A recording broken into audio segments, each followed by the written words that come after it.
Mahashivratri 2026 15 February रविवार. महाशिवरात्रीच्या पवित्र दिवशी करा या 6 वस्तूंचे दान. शिवकृपा प्राप्त होऊन आयुष्यभराचे भोग नष्ट होतील. घरात अखंड लक्ष्मी नांदेल. ओम त्र्यंबकम यजामहे सुगंधी पुष्टी वर्धनम पूर्वारुक्मी बंधनाम मृत्युमुक्षी यमामृता. हर हर महादेव. नमस्कार भक्तांनो, महाशिवरात्रीच्या या परम पवित्र दिवशी आज आपण भगवान शिवशंकरांची कृपा प्राप्त करण्यासाठी महामृत्युंजय मंत्राच्या पावन स्मरणाने या व्हिडिओची सुरुवात करत आहोत. आजचा दिवस तुम्हाला खूप आनंदाचा, सुखाचा जावो. तुमच्या सर्व चांगल्या इच्छा पूर्ण होवो हीच महादेवांच्या चरणी प्रार्थना करून आजच्या या नवीन व्हिडिओला सुरुवात करूया. नमस्कार मित्रांनो, 15 फेब्रुवारी वार रविवार च्या दिवशी अत्यंत पावन अशी आपण सर्वजण भक्तजन अगदी आतुरतेने सर्व शिवभक्त वाट पाहतात. ती अत्यंत पावन असा पर्वकाळ म्हणजेच महाशिवरात्री आलेली आहे. तर सर्व शिवभक्तांनो, मित्रांनो, शिवरात्रीच्या या पवित्र दिवशी करा या 6 वस्तूंचे दान. 7 पिढ्यांचं दारिद्र्य दूर होईल. अखंड लक्ष्मी तुमच्या घरामध्ये नांदेल. घराची भरभराट होईल. मित्रांनो, महाशिवरात्री ही आपल्या हिंदू धर्मामध्ये अत्यंत पवित्र आणि महत्त्वाची तिथी मानली जाते. यामुळे या दिवशी केलेल्या व्रत, उपासना व दानाचे फळ कित्येक पटीने अधिक आपल्याला जास्त मिळते. मित्रांनो, महाशिवरात्रीच्या दिवशी भगवान शिवशंकर आणि माता पार्वती यांचा विवाह सोहळा पार पडला होता आणि म्हणूनच ही तिथी अत्यंत पावन व महत्त्वाची आहे. हिला आपल्या हिंदू धर्मामध्ये अनन्यसाधारण महत्त्व आहे. या काळामध्ये जे काही आपण उपाय, व्रत, वैकल्य, दान, सेवा जे काही करतो ते आपण वर्षभरामध्ये जे काही व्रत वैकल्य करतो त्याचं सर्व मिळून जे पुण्यफळ आपल्याला मिळतं ते महाशिवरात्रीच्या दिवशी केलेले पुण्यफळापेक्षा जास्त असतं असं म्हणता येईल. तर अत्यंत पवित्र महाशिवरात्रीचा पर्वकाळ आहे आणि या दिवशी केलेले जप, पुण्य, दान हे आयुष्यभर आपल्या कामी येणार आहे. आपल्याला पुण्याची प्राप्ती करून देणार आहे. आपल्या मागे जे काही अडथळे, अडचणी, आपल्या आयुष्यामध्ये जे काही दोष आहेत, जे काही बाधा आहे, मग ते पैशासंबंधित असो, आरोग्यासंबंधित असो, या सर्व दूर होऊन माता पार्वती आणि भगवान शिवशंभूंची कृपा तुम्हाला नक्कीच लाभेल. तर या अशा पावन काळामध्ये आपल्याला महाशिवरात्रीच्या दिवशी अशा काही गोष्टींचं दान करायचं आहे. हे दान तुम्ही तुमच्या ऐपतीनुसार करू शकता. मग ते कमी किंवा जास्त प्रमाणामध्ये हे दान करू शकता. पण आपल्या ऐपतीप्रमाणे थोडंसं का होईना दान महाशिवरात्रीच्या दिवशी हे तुम्हाला आवर्जून नक्कीच करायचं आहे. मित्रांनो, आपण ऐकलंच असेल की भगवान शंकरांना भोळे शंकर असं देखील म्हणून संबोधतात. अगदी छोट्याशा उपायाने, पूजेने, अगदी छोटीशी सेवा केल्याने भगवान शंकर हे लवकर प्रसन्न होतात आणि आपली मनोकामना, मनोइच्छा पूर्ण करतात. म्हणूनच आजच्या या पवित्र दिवशी तुम्ही काही गोष्टींचे दान करण्यासाठी मी तुम्हाला सांगणार आहे. तर त्या कोणत्या गोष्टी आहेत, कोणत्या वस्तू आहेत ज्या आपण महाशिवरात्रीच्या पवित्र दिवशी दान करणार आहोत, ते आजच्या व्हिडिओमध्ये मी तुम्हाला सविस्तर सांगणार आहे. त्यामुळे व्हिडिओ शेवटपर्यंत नक्की बघा. व्हिडिओला कोठेही स्किप करू नका व आपल्या मराठी रोहिणी किचन चॅनलला देखील तुम्ही आणखीन सबस्क्राईब केलं नसेल तर सबस्क्राईब जरूर करा. बेल आयकॉन नक्की प्रेस करा, म्हणजे जेव्हा पण मी नवीन व्हिडिओ अपलोड करेल तेव्हा त्याचं सर्वात आधी नोटिफिकेशन तुम्हाला भेटेल. आणि कमेंट बॉक्समध्ये ओम नमः शिवाय किंवा हर हर महादेव नक्की टाईप करा. चला तर मग अधिक वेळ न लावता आपण आपल्या व्हिडिओला सुरुवात करूया. मित्रांनो, शिवपुराणानुसार महाशिवरात्रीच्या या पर्व काळामध्ये जर तुम्ही या 6 वस्तूंचे दान केले तर त्याचे पुण्य फळ तुम्हाला हे अत्यंत 6 पटीने जास्त मिळणार आहे. तर मग आपल्याला या दिवशी काय दान करायचं आहे आणि ते नेमकं कोणाला दान करायचं आहे हे देखील नक्कीच जाणून घ्या. कारण आपण दान तर करणारच आहोत, पण ते योग्य व्यक्तींना देखील दान करणं हे तितकंच महत्त्वाचं आहे. तरच आपल्याला या दानाचं शुभ फळ मिळणार आहे. तर मित्रांनो, आपल्या हिंदू धर्मामध्ये दानाला खूप महत्त्वाचं स्थान आहे. दान केल्याने आपल्याला पुण्याची प्राप्ती होते असे आपले हिंदू धर्मशास्त्रामध्ये मान्यता आहे. दानाला सर्वश्रेष्ठ मानलं जातं. तर अगदी तुम्हाला मोठं दान करणं शक्य नसेल तर तुम्ही महाशिवरात्रीच्या दिवशी अगदी सोप्या आणि तुमच्या घरामध्ये सहज उपलब्ध होतील अशा वस्तू मी तुम्हाला आज सांगणार आहे. त्याचं पुण्य हे तुम्हाला कित्येक पटीनं या महाशिवरात्रीच्या पवित्र दिवशी दान केल्याने मिळणार आहे. तर मित्रांनो, तुमच्या जीवनामध्ये तुम्ही खूप संकटांचा सामना करत आहात. तुमच्या जीवनामध्ये खूप संघर्ष चालू आहे. तुम्ही खूप प्रयत्न करत आहात, पण तुम्हाला यश मिळतच नाहीये. तुम्ही खूप संघर्ष करून कंटाळले आहात. तुमच्या आयुष्यामध्ये तुमचं नशीब तुम्हाला साथ देतच नाहीये.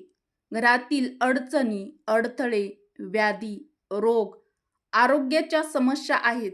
तर मग अशा वेळी तुम्ही या महाशिवरात्रीच्या पवित्र दिवशी भगवान शंकर आणि माता पार्वतींना पूर्ण श्रद्धेने मनोभावे त्यांची पूजा करा. दोन्ही हात जोडून शिवशंभूंना नमस्कार करून त्यांना शरण जावा. आणि मित्रांनो, या महाशिवरात्रीच्या दिवशी या 6 वस्तूंचं दान नक्की करा. तर त्या वस्तू दान करताना अगदी निर्मळ अंतःकरणाने, सेवाभावाने, मनामध्ये कोणतीही लालसा, कोणताही स्वार्थ न ठेवता अगदी निर्मळ मनाने, श्रद्धेने, मनोभावे हे दान करा. तरच तुम्ही केलेल्या दानाचं फळ तुम्हाला लवकर मिळणार आहे. त्यामुळे तुम्ही त्या वस्तू दान करताना ही महत्त्वाची गोष्ट आवर्जून लक्षात ठेवा. तर मित्रांनो, तुम्हाला या दिवशी शिवशंभोच्या मंदिरामध्ये, एखाद्या शिवमंदिरामध्ये जायचं आहे. तेथे शिवशंभूंना जल अभिषेक करून घ्यायचा आहे. नंतर शिवलिंगावरती बेलपत्र, पांढरी फुले, अक्षदा अर्पण करायच्या आहेत. धूप दीप दाखवून शिवशंभूंची आरती करायची आहे आणि शिवशंभूंना नमस्कार करायचा आहे. आणि तुमची जी काही तुमच्या मनामध्ये जी काही तुमची इच्छा आहे, तुमच्या जीवनामध्ये ज्या काही अडचणी आहेत, जे काही तुमच्या मनामध्ये आहे, ते तुम्हाला डोळे बंद करून शिवशंभूंना हात जोडून तुमच्या मनातील सर्व इच्छा, अडचणी शिवशंभूंना अगदी शांतपणे सांगायच्या आहेत. काही वस्तू ज्या आहेत ते आपल्याला शिवमंदिरातच महाशिवरात्रीच्या दिवशी दान करायच्या आहेत. तर मित्रांनो, यातील पहिली जी वस्तू आहे ती आहे काळे तीळ. तर होय, तर तुम्हाला काळे तीळच घ्यायचे आहेत दान करण्यासाठी. सफेद तीळ अजिबात नाही. तर महाशिवरात्रीच्या दिवशी हे काळे तीळ तुम्हाला भगवान शिवशंभूंच्या शिवलिंगावरती हे अर्पण करायचे आहेत. काळ्या तिळाचे दान महाशिवरात्रीच्या दिवशी काळ्या तिळाचे दान केल्याने पितृदोष समाप्त होतो. जर तुमच्या कुंडलीत शनिदोष असेल तर काळ्या तिळाचे दान केल्याने त्याचा प्रभाव कमी होतो. कारण शनिदेव स्वतः भगवान शिवांचे शिष्य आहेत. मित्रांनो, दुसरी जी वस्तू आहे ते आहे धान्य, म्हणजे कोणत्याही प्रकारचं अन्नाचं दान, अन्नदान. मित्रांनो, अन्नदान हे सर्वश्रेष्ठ दान मानलं जातं. ज्या दानातून एखाद्याची भूक थांबते, एखाद्या भुकेल्या जीवांचा आत्मा तृप्त होतो, एखाद्या भुकेल्या जीवाची भूक भागते, मित्रांनो, जेव्हा आपण केलेल्या अन्नदानातून त्याच्या पोटाची भूक भागते, तेव्हा मित्रांनो त्या व्यक्तीचा आत्मा हा शांत होतो. त्या व्यक्तीमध्ये एक सकारात्मक ऊर्जा निर्माण होते, जी तुमच्या जीवनातून दुर्भाग्य नष्ट करते.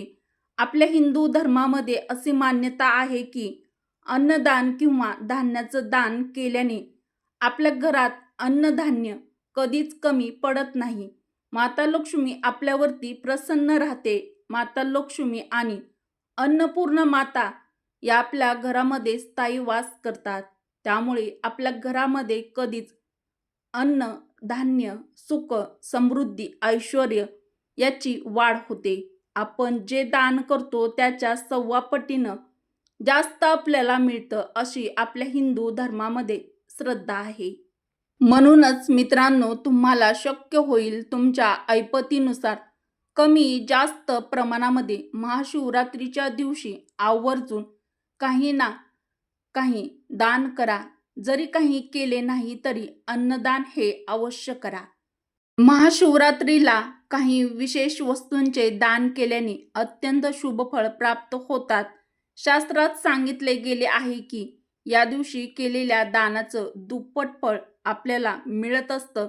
त्यामुळे महाशिवरात्रीच्या दिवशी तुम्ही ही संधी हातची जाऊन देऊ नका. तिसरी जी वस्तू आहे ती मित्रांनो, महाशिवरात्रीच्या पवित्र दिवशी आपल्याला जलदान हे आवश्यक करायला हवं. महाशिवरात्रीच्या दिवशी शिवमंदिरामध्ये जाऊन शिवपिंडीवरती जल अर्पण करायचं आहे. या दिवशी कुठल्याही गरजू व्यक्तीला शुद्ध जलाचे दान केल्याने अत्यंत शुभ पुण्यफळ मिळत असतं. जलाचे दान केल्याने पितृदोष समाप्त होतो आणि सकारात्मक ऊर्जा आपल्या घरामध्ये वाढते.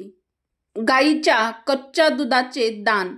महाशिवरात्रीच्या दिवशी गाईचे कच्चे दूध शिवलिंगावर अर्पण केल्याने आपल्या घरात सुख, शांती, समृद्धी येते आणि मनाला शांती प्राप्त होते.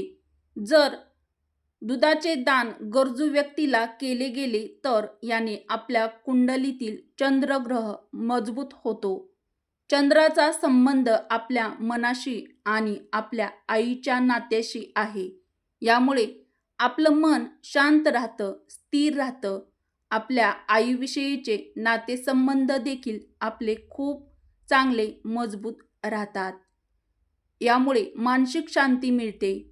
आपले मानसिक आरोग्य देखील यामुळे चांगले राहते. 5. तुपाचे दान. गाईच्या दुधापासून बनवलेले शुद्ध देशी तुपाचे दान केल्याने तुमच्या जीवनातील दरिद्रता समाप्त होते आणि विवेक, बुद्धी, ज्ञान प्राप्त होते. हा उपाय पैशासंबंधी काही समस्या असतील तर त्या देखील दूर होतात. तुपाचे दान केल्याने आर्थिक स्थैर्य लाभते. जर तुमच्या घरात एखादी व्यक्ती खूप दिवसापासून आजारी असेल, काही रोग, काही व्याधी असेल, तर खूप दिवसापासून तुम्ही खूप प्रयत्न करत आहात, तरी पण ती व्यक्ती व्यवस्थित होतच नाही, आजार बरा होतच नाही आहे, किंवा तुमच्या घरामध्ये काही अडथळे आहेत, अडचणी आहेत, दारिद्र्य आहे, खूप मेहनत घेतात तरी पण यश मिळत नाहीये, जीवनामध्ये तुमच्या सतत लागोपाठ संकटावर संकट येत आहेत, अडचणी या दूर व्हायचं नावच घेत नाहीयेत, तर यासाठी मित्रांनो, महाशिवरात्रीच्या या पवित्र आणि पावन पर्व काळामध्ये जर तुम्ही एखाद्या शिवमंदिरात जाऊन शिवलिंगावरती तूप अर्पण करावे. महाशिवरात्रीच्या दिवशी भगवान शिवशंभू आणि माता पार्वती यांना मनोभावे श्रद्धेने नमस्कार करून तुमची जी काही समस्या आहे तर ती तुम्हाला त्यांना सांगायची आहे आणि महादेवांना शरण जाऊन तुमची जी काही समस्या आहे ती लवकर दूर करा, अशी तुम्हाला प्रार्थना करायची आहे. मित्रांनो, काही दिवसातच तुम्हाला हळूहळू फरक जाणवू लागेल. 6. महाशिवरात्रीच्या या पर्व काळामध्ये वस्त्रदान अवश्य करा. या दिवशी गरिबाला आणि गरजू व्यक्तीला वस्त्रदान केल्याने भगवान शंकर अत्यंत प्रसन्न होतात आणि धनप्राप्तीचा आशीर्वाद देतात. महाशिवरात्रीला गरजूंना वस्त्र दिल्याने आर्थिक स्थिती सुधारणात होते. पैशासंबंधीच्या काही समस्या, अडचणी, अडथळे आहेत तर ते दूर होतात आणि कुटुंबात सुख, शांती, समृद्धी नांदते. मित्रांनो, महाशिवरात्रीच्या या पावन पर्व काळामध्ये आपण ज्या काही वस्तू दान करणार आहोत, एखाद्या गरजू व्यक्तीला देणार आहोत, तर हे दान करत असताना एक गोष्ट मात्र नेहमी लक्षात ठेवा. तुम्ही जे दान करणार आहात ते चुकीच्या व्यक्तीला तर हे दान होणार नाही, याचीही काळजी आवर्जून घ्यावी. ज्यांना शक्य असेल त्यांनी शिवमंदिराजवळ म्हणजे भगवान महादेवांच्या मंदिरात हे दान जर केलं तर ते अतिउत्तम शुभफळ देणारं हे दान ठरेल. तर मित्रांनो, दान करत असताना तुमच्या मनाचा भाव हा शुद्ध ठेवा. कुठलाही दिखावा करू नका, कुठलाही अहंकार करू नका. अगदी निर्मळ मनाने, शुद्ध अंतकरणाने आणि महादेवाप्रती पूर्ण सेवाभावाने, श्रद्धेने हे दान करा. भगवान शिव, शंकर आणि माता पार्वती तुमच्या सर्व चांगल्या इच्छा लवकरच पूर्ण करतील. तर मित्रांनो, सर्वांना महाशिवरात्रीच्या हार्दिक शुभेच्छा. उपयुक्त माहिती व हा व्हिडिओ आवडला असेल तर मला कमेंट करून नक्की कळवा. व्हिडिओ आवडला असेल तर व्हिडिओला एक लाईक अवश्य करा. आपल्या मराठी रोहिणी किचन चॅनलला सबस्क्राईब देखील जरूर करा. उपयुक्त व्हिडिओ तुमच्या मित्र परिवारासोबत, बहिणींसोबत जास्तीत जास्त शेअर देखील नक्की करा. कमेंट बॉक्समध्ये ओम नमः शिवाय किंवा हर हर महादेव नक्की टाईप करा. तर असेच नवनवीन व माहितीपूर्ण व्हिडिओ पाहण्यासाठी बेल आयकॉन प्रेस करा. म्हणजे जेव्हा कधी मी नवीन व्हिडिओ अपलोड करेल तेव्हा त्याचं सर्वात आधी नोटिफिकेशन तुम्हाला मिळेल आणि तुम्ही माझा एकही व्हिडिओ पाहायचा विसरणार नाहीत. चला तर मग भेटू अशाच पुढील एखाद्या छानशा व्हिडिओमध्ये. व्हिडिओ शेवटपर्यंत पाहिल्याबद्दल तुम्हा सर्वांचे मनापासून धन्यवाद. श्री स्वामी समर्थ. जय श्रीकृष्ण. ओम नमः शिवाय. हर हर महादेव. जय माता लक्ष्मी. धन्यवाद.